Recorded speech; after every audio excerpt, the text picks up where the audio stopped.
Bonjour, nous poursuivons notre cheminement vers Noël. Nous sommes mardi 22 décembre et j'ai intitulé, ça ne sera pas très original, mais c'est un mot qui nous est familier et qui nous remplit de joie. J'ai intitulé cette méditation Magnificat.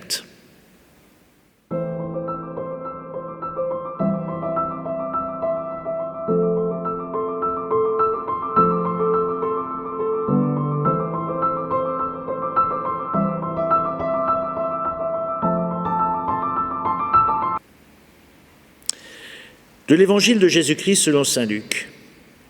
En ce temps-là, Marie rendit grâce au Seigneur en disant : « Mon âme exalte le Seigneur, exulte mon esprit en Dieu mon Sauveur. Il s'est penché sur son humble servante. Désormais tous les âges me diront bienheureuse.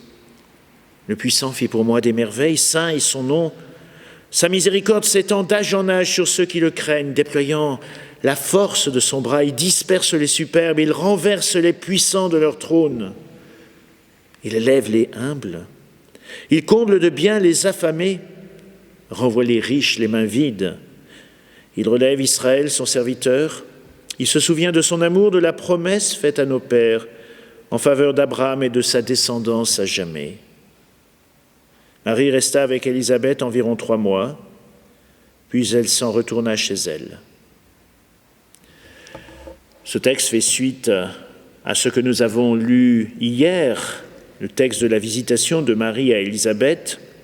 Et aujourd'hui, l'Évangile nous propose la prière de Marie qu'on appelle le Magnificat. Que chante-t-elle, Marie ? Sa joie, mais aussi son espérance en un monde plus beau. Oui, Marie, la toute jeune Marie, chante le plus beau rêve de l'adolescence. Son Magnificat est l'espérance de tant de jeunes, aujourd'hui encore dans notre vaste monde, au matin de leur existence, rêve d'un monde plus juste, dans lequel le petit ne serait pas oublié. Il comble de bien les affamés. Un monde où les rapports de pouvoir et de puissance seraient disqualifiés. Il disperse les superbes.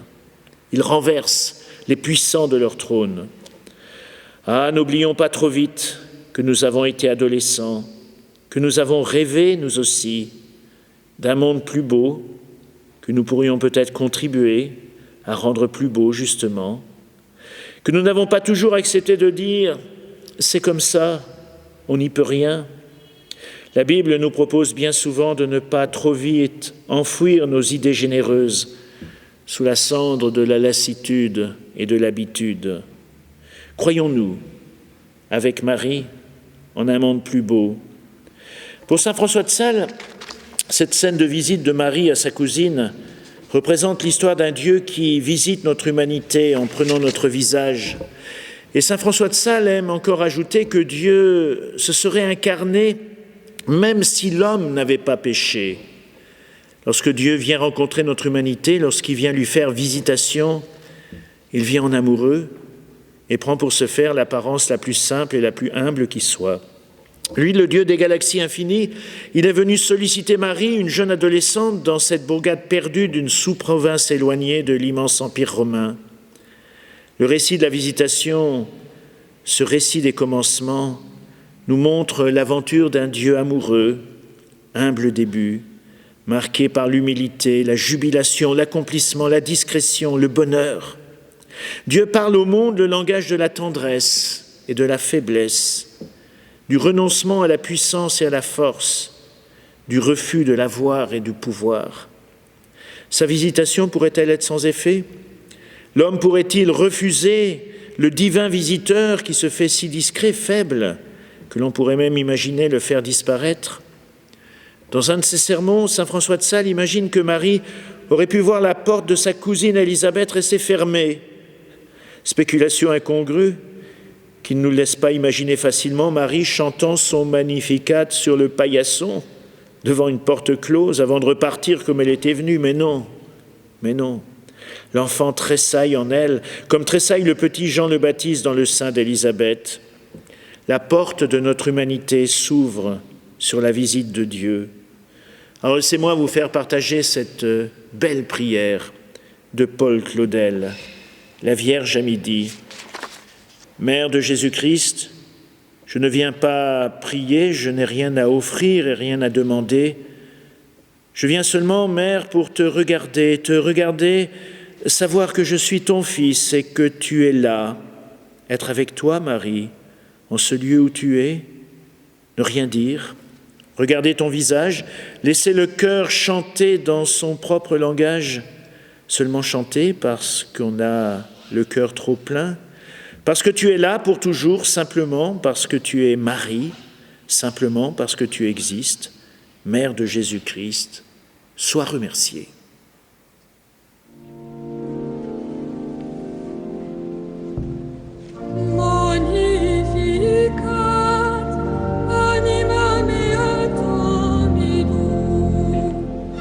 Et exultavit Spiritus meus, in Deo salutari meo. Quia respexit humilitatem ancide sui, ecidi mensam beata medicet omnes generationes.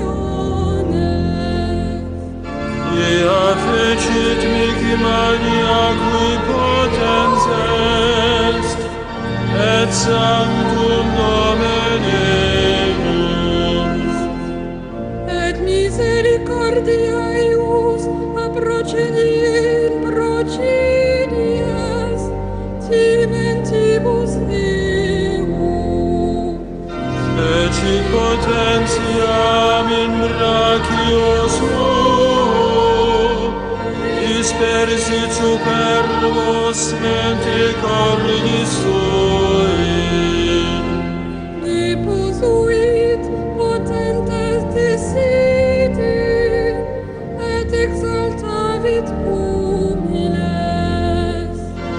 Esurientes implevit vobis, et levites dimisit.